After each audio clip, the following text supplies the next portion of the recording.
Hi everyone, আসসালামু আলাইকুম। SB কিচেনে সবাইকে স্বাগত। আজকে আমি খুবই মজাদার নারকেলের পুরের রেসিপি নিয়ে হাজির হলাম।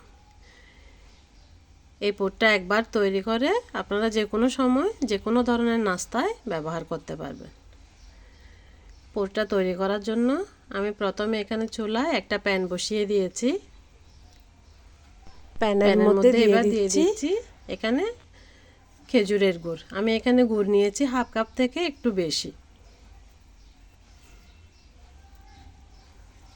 আর সাথে দিয়ে দিব 1 টেবিল চামচ পানি। এখানে যে কেউ চাইলে পানির পরিবর্তে লিকুইড দুধও ইউজ করতে পারবেন।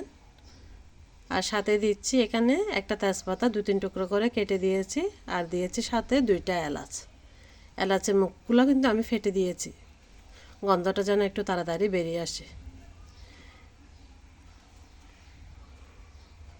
খেজুরের গুড়গুলো যখন একটু লিকুইড হয়ে আসছে ওই পর্যায়ে আমি এখানে দিয়ে দিচ্ছি নারকেল কোরানো। এখানে 2 কাপ পরিমাণ নারকেল কোরানো আছে।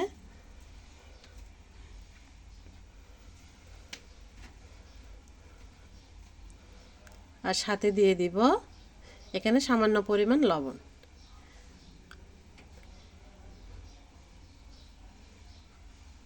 এবার চামচ দিয়ে আমি ভালোভাবে একটু নেড়ে নিচ্ছি, নারকেলের সাথে গুড়গুলো যেন একটু ভালোভাবে মিশে যায়। চুলার আঁচটা কিন্তু একদম লোয়ের মধ্যে রেখে আমি এই নারকেলের পুরগুলো তৈরি করে নিব।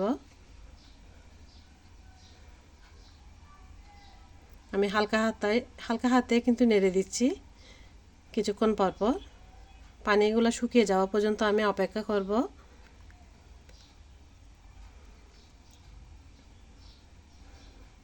কিছুক্ষণ নাড়াচাড়া করতে করতে দেখবেন আপনারা আস্তে আস্তে পানিগুলো শুকিয়ে আসতেছে আর নারকেলগুলো একদম জোড়া জোড়া হয়ে যাচ্ছে। এই পুরটা কিন্তু একবার তৈরি করলে আপনারা ডিপ ফ্রিজে অনেক দিন পর্যন্ত সংরক্ষণ করে রেখে দিতে পারবেন।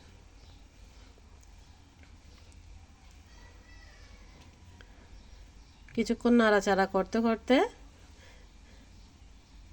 নারকেলের সাথে গুড়ের যে পানিগুলো ছিল ওইগুলো শুকিয়ে গেছে ভালো করে। এই পর্যায়ে আমি দিয়ে দিচ্ছি 2 চা চামচ গুঁড়া দুধ, আর সাথে আমি এখানে 1 টেবিল চামচ ঘিও অ্যাড করেছি, কিন্তু ভিডিওটা এডিট করার সময় ঘিয়ের স্ক্রিপ্টটা কেটে গিয়েছে। আপনারা ঘি অবশ্যই দিবেন। পুরের মধ্যে ঘি ইউজ করলে আপনার নাস্তাটা কিন্তু খেতে অসম্ভব মজা লাগে।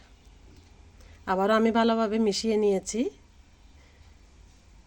এবার আমি একটা প্লেটে ঠান্ডা করে আপনাদেরকে পরিবেশন করে দেখাচ্ছি। দেখেন, এই শীতের সময় এই কাজটা একবার করে নিলে আপনারা যে কোনো সময় যে কোনো ধরনের নাস্তায় ব্যবহার করতে পারবেন।